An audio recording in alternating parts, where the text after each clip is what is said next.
பச்சை கலர்ல அருவி. திருநெல்வேலி ராமையம்பட்டியில பச்சை கலர்ல அருவி.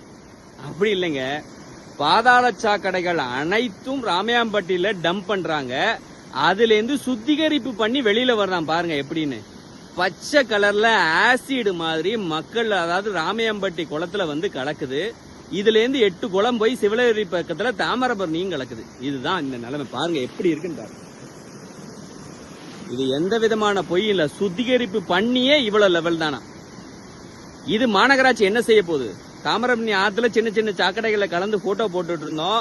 அதை சுத்தம் பண்ணதுக்கு ஏதோ சின்ன சின்ன நடவடிக்கை எடுத்து அரசை ஏமாத்துனாங்க. இன்னைக்கு அவங்க, அதாவது பாதாள சாக்கடைக்கு பிரத்யோகமா ராமையாம்பட்டியில பல ஏக்கர் கணக்கில் வச்சு சுத்திகரிப்பு பண்ணி தான் நாங்க அந்த தண்ணீரை வெளியில விடுறோம்னு சொன்னாங்க. இன்னைக்கு பாருங்க அந்த தண்ணீரை. நீங்க யாராவது குடிப்பீங்களா இந்த தண்ணிய? அல்லது இந்த இதுல சரியான நடவடிக்கை எடுக்காத அதிகாரிகள் தினந்தோறும் இந்த தண்ணீரை குடிக்க தயாரா? உங்க குழந்தைகள் குடிக்க தயாராகலா? அப்புறம் திருநெல்வேலி மக்களும் ராமையாம்பட்டி மக்களும் சிவலப்பேரி மக்களும் ஏன் இந்த தண்ணியை குடிக்கணும்? அவங்களுக்கு மட்டும் என்ன தப்பா? ஓட்டு போட்டது தப்பா? இதை யாருமே கேட்க மாட்டீங்களா? இந்த இடத்த பார்க்கணும் பாருங்க. ஒரு பெரிய காட்டை தாண்டி தான் நான் வந்திருக்கேன். இங்க ஆள் நடமாட்டமே கிடையாது.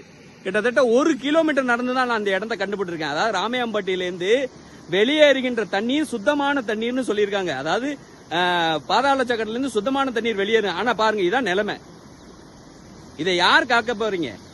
எல்லா மக்களும் எல்லாருக்கும் அனுப்புங்க. உங்க எம்எல்ஏ ஓட்டு போட்டீங்களா கேளுங்க. ஐயா, இப்படி பாதாள சாக்கடை வந்து ஊரை சுத்தம் பண்ண போறீங்க, அசுத்த தண்ணீர் தான் தாமிரபரணியில விடுறீங்கன்னு கேளுங்க. உங்க எம்பியை கேளுங்க.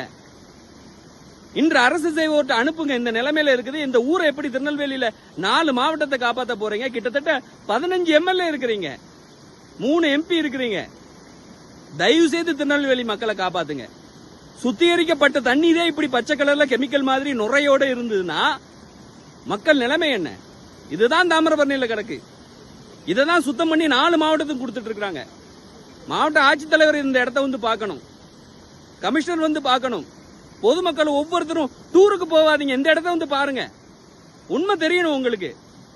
இது ராமையன்பட்டியில சுத்திகரிப்பு மையத்துக்கு பின்னாடி தான் இருக்குது. இதுல இருந்து குளத்துக்கு போகுது, ராமையன்பட்டி குளத்துக்கு. உங்களுக்கு நேரடி கள ஆய்வு நவம்பர் 24, 2024 தான் நான் கொடுத்திருக்கிறேன். தயவு செய்து நடவடிக்கை எடுங்க. எல்லாரும் இதை பாக்குற எல்லாருமே, உங்களுக்கு தெரிந்த அன்பர்கள், சொந்தக்காரங்க, காலேஜ் படிக்கிற இளைஞர்கள், அதிகாரிகள், வக்கீல்கள், ஜட்ஜுகள் எல்லாருக்கும் அனுப்புங்க. தயவு செய்து அனுப்புங்க. நல்ல தீர்வு வரணும்.